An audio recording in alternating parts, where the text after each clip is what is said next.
بسم اللہ الرحمن الرحیم۔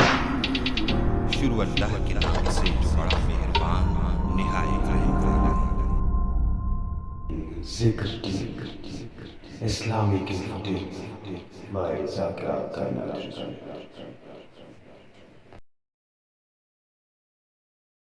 اعوذ باللہ من الشیطان اللعین الرجیم، بسم اللہ الرحمن الرحیم، وبہ نستعین وہو خیر الناصرین ومعین۔ آپ تمام ناظرین کی خدمت میں سلام اقدس پیش کرتی ہوں۔ قرآن سے آشنائی ایپیسوڈ نمبر 3 میں آپ کا خیر مقدم کرتی ہوں۔ انشاءاللہ کہ آپ سب میری ان ویڈیو سے علم حاصل کر رہے ہوں گے۔ آج کی اس ویڈیو میں بات کروں گی ایک ناظرین محترمہ فاطمہ صاحبہ کے سوال کے سلسلے میں کہ انہوں نے ہم سے خمس کے سلسلے میں سوال کیا ہے تاکہ ہم ان کو خمس کے اہم نکات سے آشنائی کرا سکیں۔ تو انشاءاللہ آج ہم خمس کے اس موضوع پر گفتگو کریں گے۔ آج میں آپ کے سامنے بیان کروں گی کہ ہم خمس کیوں نکالتے ہیں، خمس کے کیا فائدے ہیں، خمس کن چیزوں پر واجب ہے اور خمس کسے دیا جائے گا۔ ان سے پہلے کہ میں آپ کو ان سوالوں کے جواب دوں، میں آپ کو یہ بتانا چاہوں گی کہ قرآن کی کون سی آیت ہے جو خمس کے حکم کو بیان کرتی ہے۔ وہ ہے سورہ انفال کی آیت نمبر 41۔ بسم اللہ الرحمن الرحیم، وَاعْلَمُوا أَنَّمَا غَنِمْتُم مِّن شَيْءٍ فَأَنَّ لِلَّهِ خُمُسَهُ وَلِلرَّسُولِ وَلِذِي الْقُرْبَى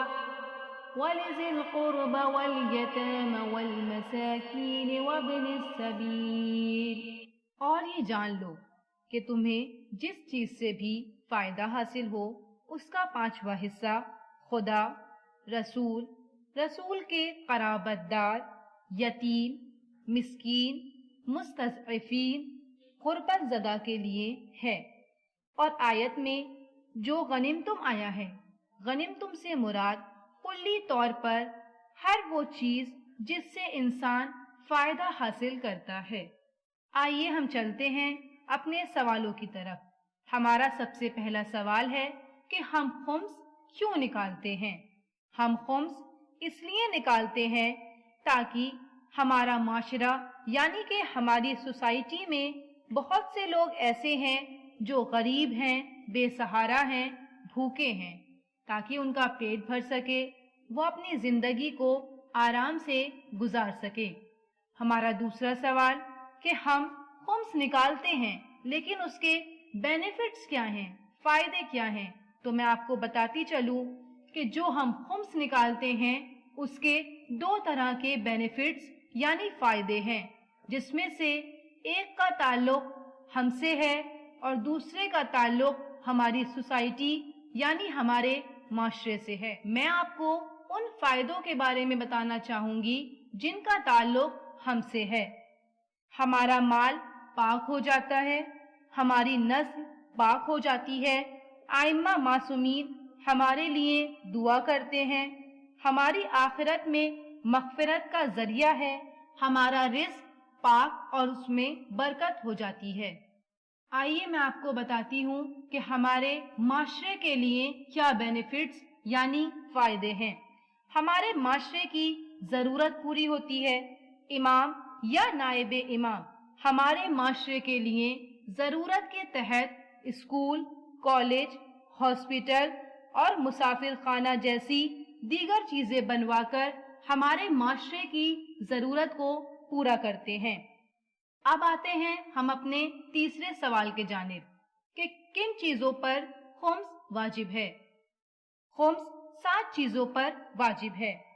کاروبار یا دوسرے وسائل سے اپنے سال بھر کی ضرورت کو پورا کرنے کے بعد جو رقم بچتی ہے اس کے 5ویں حصے پر خمس واجب ہے۔ نمبر 2، جنگ کے بعد جو مال غنیمت آپ کو حاصل ہوتا ہے اس پر خمس واجب ہے۔ نمبر 3، معدنیات یعنی کہ وہ چیزیں جو زمین یا پہاڑ کو کھودنے کے بعد حاصل ہوتی ہیں، جیسے کہ سونا، چاندی، قیمتی پتھر، اس پر بھی خمس واجب ہے۔ نمبر 4، وہ خزانے جو زمین میں دبا دیے جاتے ہیں اور کئی عرصے کے بعد کسی کو حاصل ہوتے ہیں، اس پر بھی خمس واجب ہے۔ نمبر 5، سمندر میں غوطہ زنی کرنے کے بعد یعنی سوئمنگ کرنے کے بعد جو جواہرات حاصل ہوتے ہیں اس پر بھی خمس واجب ہے۔ نمبر 6، حلال و حرام مال جس وقت مل جائے اور نہیں معلوم ہو کہ حلال مال کتنا تھا تو اس پر بھی خمس واجب ہے، تاکہ اس کے ذریعے سے آپ اپنے مال کو حلال کر سکیں۔ نمبر 7، جو کافر ذمہ مسلمان سے زمین خریدے اس پر بھی خمس واجب ہے۔ اب ہم چلتے ہیں اپنے چوتھے اور آخری سوال کے جانب کہ خمس کسے دیا جائے۔ یہ ایک بہت ہی پیچیدہ سوال ہے اور اس کو نہ جاننے کی بنا پر بہت سے لوگ ایسے ہیں جو خمس نکالنا چاہتے ہیں لیکن وہ یہ سوچ کر نہیں نکالتے ہیں کہ ہم خمس کسے دیں گے، کیا ہم خمس انہیں دے پائیں گے جو اس کے اہل ہیں، یہاں تک کہ آخر میں آ کر وہ خمس نہیں نکالتے ہیں۔ تو میں اس سوال کے جواب کو بہت ہی بآسانی طریقے سے آپ کی سماعتوں کے حوالے کروں گی۔ خمس کے 2 حصے ہوتے ہیں، ایک سہم امام، دوسرا سہم سادات۔ سہم امام کو یا تو نائب امام کو دیا جاتا ہے یا پھر ان کے وکیل کو دیا جاتا ہے۔ یہاں پر میں آپ کو 2 نکات کی طرف اشارہ کرنا چاہوں گی۔